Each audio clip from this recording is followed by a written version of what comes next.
আজকে না তোমাদের সাথে আমি দারুণ একটা রেসিপি শেয়ার করব, যেটা আমরা বাঙালিরা খেতে খুব পছন্দ করি। হ্যাঁ, ঠিকই ধরেছো, আজ বানাবো আলু পোস্ত। যেটা বানানোর জন্য আমি কড়াতে দিয়ে দেবো কিছুটা সর্ষের তেল। আর হ্যাঁ, এই রান্নাটা না সর্ষের তেলেই করবে। এবারে তেল গরম হলে দিয়ে দেবো কিছুটা পাঁচফোড়ন আর শুকনো লঙ্কা। তারপর দিয়ে দেবো কেটে রাখা আলু, দিয়ে দেবো পরিমাণ মতো লবণ। এবার এটাকে ঢাকা দিয়ে ভেজে নেব। আগের দিন আমাকে একজন বোন কমেন্ট করেছে অসাম, থ্যাংক ইউ বোন আমাকে কমেন্ট করার জন্য। আর একজন দাদাভাই কমেন্ট করেছে নাইস, থ্যাংক ইউ দাদা ভাই আমাকে কমেন্ট করার জন্য। এবারে আলুটা ভাজা হতে হতে অন্যদিকে কিছুটা পোস্ত আর কাঁচা লঙ্কা বেটে নেব। তারপর আলুটা ভাজা হলে বেটে রাখা পোস্ত আর কাঁচা লঙ্কা দিয়ে দেব, আর দিয়ে দেব অল্প জল।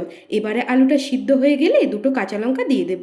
তারপর নামানোর আগে দিয়ে দেব কিছুটা সর্ষের তেল। তো রেডি হয়ে গেল আমাদের বাঙালিদের প্রিয় আলু পোস্ত। আমার ভিডিওটি যদি তোমাদের ভালো লেগে থাকে তাহলে প্লিজ একটা লাইক কমেন্ট করে দিও। তো আজকের মতো তোমাদের সবাইকে টাটা।